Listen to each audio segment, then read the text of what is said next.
Hai sahabat profesional, welcome to Connecting Time by Foster and Bridge Indonesia.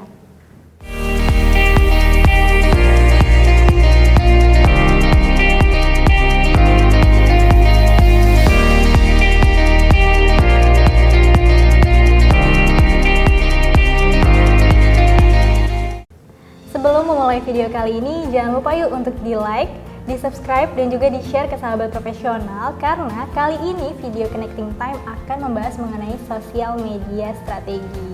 Dan narasumber yang akan mengisi hari ini adalah Ibu Windy Labaika. Selamat datang Ibu. Halo. Sehat ya?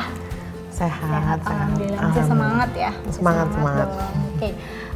Seperti yang tadi saya sudah katakan bahwa hari ini Connecting Time akan membahas mengenai sosial media strategi. Nah, sebelumnya mau tahu dong aktivitas sehari-harinya Bu Windy gimana sih? Kalau saya sehari-hari karena saya bekerja sebagai social media konsultan, jadi ya saya sehari-hari mengontrol tim atau bertemu dengan klien untuk membahas kebutuhan mereka dari social media manajemennya seperti apa, strateginya seperti apa, kemudian mengevaluasi konten-konten yang sebelumnya sudah kita keluarkan sesuai dengan communication campaign mereka seperti apa. Jadi ya sehari-hari ya tektokan aja dengan mereka seperti itu. Iya, masih dengan sosial media ya. Oke. Karena juga kan sosial media menjadi salah satu pekerjaan ya di era saat ini. Oke, kita masuk ke sesi pertanyaannya. Bu Windy, apa sih yang dimaksud dengan sosial media strategi? Sosial media strategi itu sebenarnya adalah proses awal dari keseluruhan proses social media management. Kalau social media strategi ini biasanya terdiri dari proses untuk menentukan key message dari communication atau content marketing atau apapun itu yang ingin disampaikan oleh si akun brand atau perusahaan ini. Kemudian kita juga di dalam strategi itu kita menentukan visualnya seperti apa arahannya, terus campaign hashtagnya seperti apa yang akan kita keluarkan beriringan dengan konten-konten yang nanti diposting dalam proses social media management itu gitu. Dalam sosial media strategi ini apa sih yang harus kita siapkan, Bu? Yang disiapkan itu ya sebenarnya kita biasanya prosesnya itu kita meeting dengan seluruh tim, kemudian kita juga berbicara dengan si owner bisnisnya, apa sih communication campaign atau campaign apa sih yang ingin mereka laksanakan di periode beberapa minggu, beberapa bulan atau beberapa tahun ke depan, dan bisa di-push dengan social media ini dengan cara seperti apa. Strateginya itu biasanya outputnya adalah bisa dengan konsep campaign-nya yang menarik netizen untuk berinteraksi dengan akun media sosial dari si bisnis tersebut, atau bisa berbentuk video YouTube yang menarik seperti apa. Jadi sebenarnya kembali lagi ke objektif dari campaign-nya itu sendiri apa. Oke, kenapa kita harus menyiapkan sosial media strategi itu? Sebenarnya sosial media strategi ini selain sebagai dokumen utama juga sebagai guideline agar proses komunikasi melalui media sosial ini terjaga. Proses komunikasinya itu ada batasannya, dan ketika outputnya nanti kita bisa tahu dari strategi yang kita jalankan apa yang berhasil atau apa yang tidak berhasil. Dan ini juga sebenarnya sebagai guideline untuk menjaga bahwa konten-konten yang dikomunikasikan dan yang dibuat itu sesuai dengan arahan communication message yang memang itu adalah tujuan utamanya dari si brand itu gitu. Berarti kalau misalkan ini ibaratnya ini ya mengiklankan, terus juga karena juga sekarang di era digital ya, jadi pengganti sebagai kalau dulu kan lewat brosur atau lewat lainnya, jadi melalui sosial media strategi. Iya betul, jadi kita juga menentukan communication message-nya apa, visualnya seperti apa.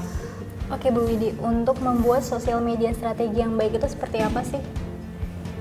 Untuk membuat sosial media strategi yang baik itu sebenarnya strategi sosial media itu bisa dibilang baik kalau dia bisa mendeliver objektif dari communication message yang dari awal sudah ditentukan. Misalkan perusahaan ini objektif communication-nya adalah untuk mempromosikan sebuah produk misalkan. Berarti si strateginya ini harus dibuat sedemikian rupa supaya objektif itu tersampaikan.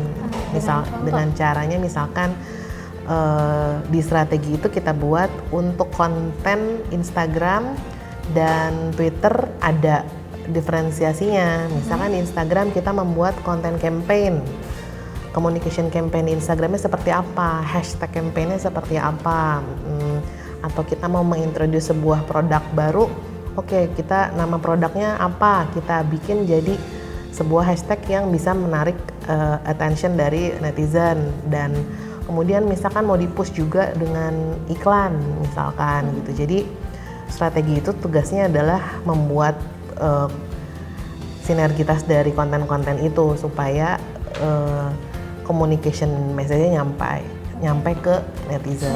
Berarti lebih ke timnya itu bagaimana mematangkan konsepnya juga, terus juga dan sesuai dengan objektif.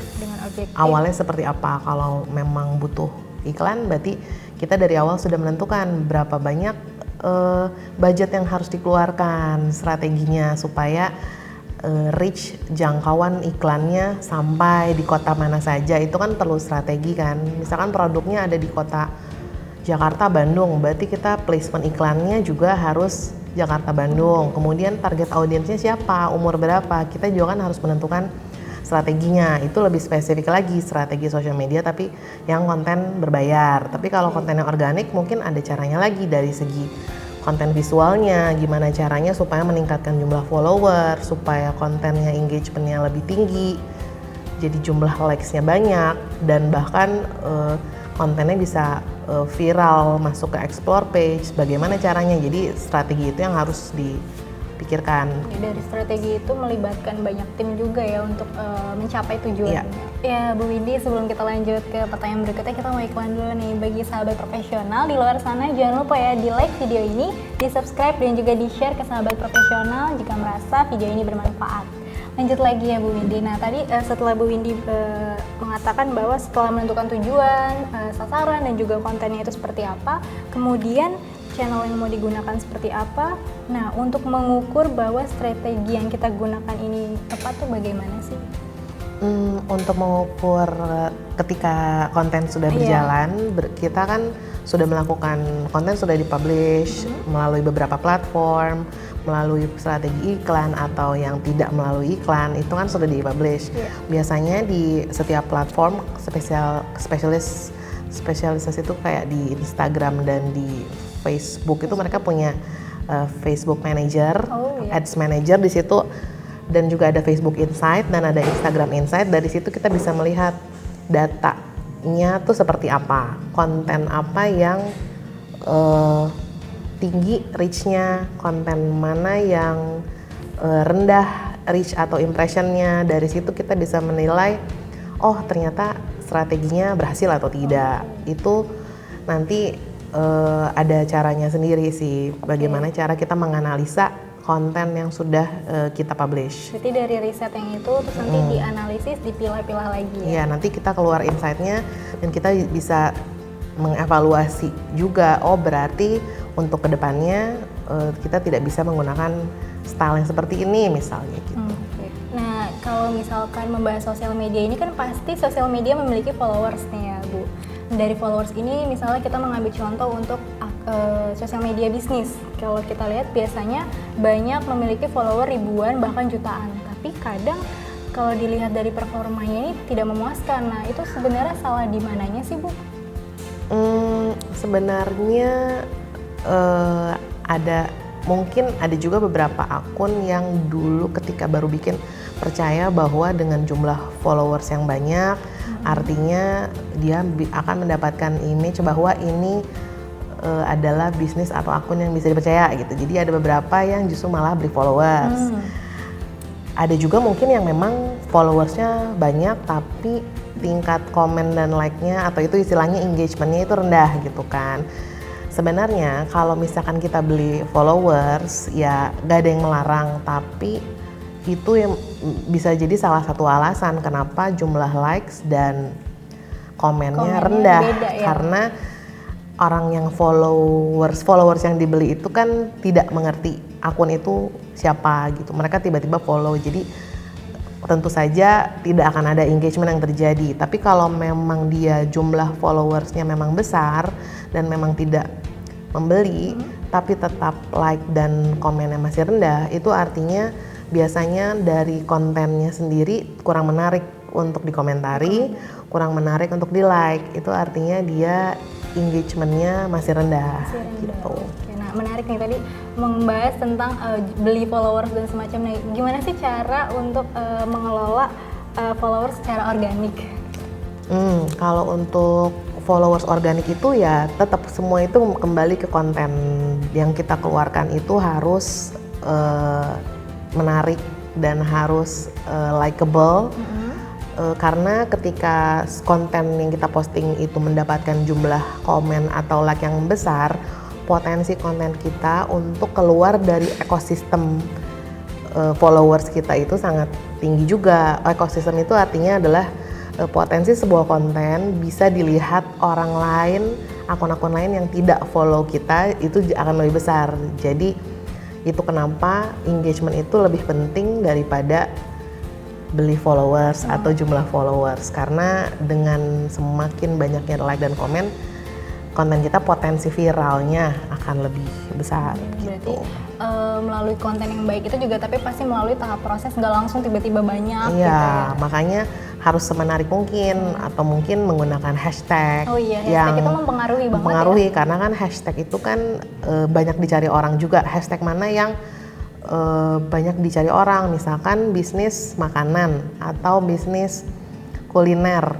Ketika kita bisnis kuliner, hashtag apa sih yang penting kita pasang juga di caption? Berarti kan hashtagnya kuliner Jakarta misalkan, karena orang banyak menggunakan atau mencari hashtag itu kan untuk mencari sebuah konten. Dan kalau kita ingin konten kita gampang dicari, kita sebisa mungkin menggunakan hashtag yang sesuai dengan konten kita dengan gitu. kata yang lebih sering orang gunakan. Iya, begitu.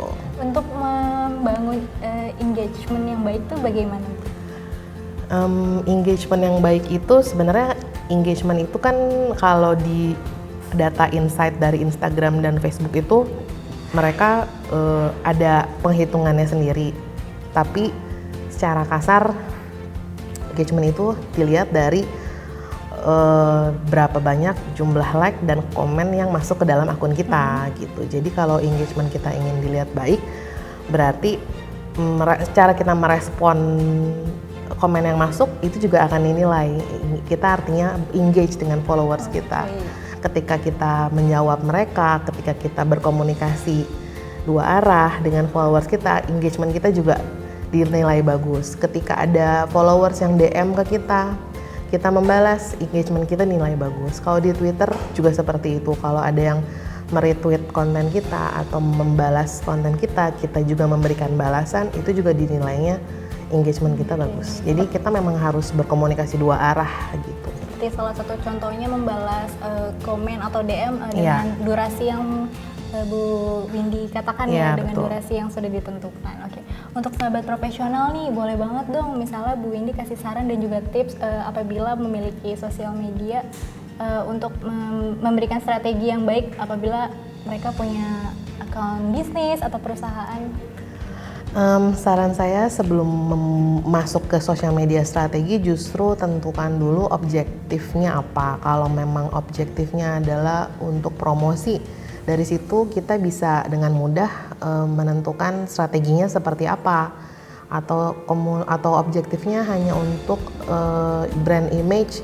Dari segi strateginya kita juga bisa menyamakan visinya, menyamakan objektifnya. Oh kalau hanya untuk image berarti kita fokus di visual branding yang konsisten. Kalau untuk promosi berarti dari segi konten strateginya kita bisa main di iklan, bisa main di campaign yang spesifik ke produk itu gitu. Ya, berarti kesimpulannya adalah jika ingin memiliki sosial media strategi yang baik adalah objektif pada komunikasinya. Terima kasih Bu Windy atas kehadirannya, Iya. sharing-sharing pada hari ini ya. Sama-sama. Semoga videonya bermanfaat. Dan untuk sahabat profesional jangan lupa untuk di like, subscribe, dan juga di share ke sahabat profesional lainnya ya. Karena pastinya video ini akan bermanfaat untuk diaplikasikan kegiatan sehari-hari maupun di pekerjaan. Dan jangan lupa jika ingin memberi komentar dan masukan positif langsung saja ketik di kolom komentar di bawah ini. Sampai jumpa pada video Connecting Time berikutnya. Bye-bye.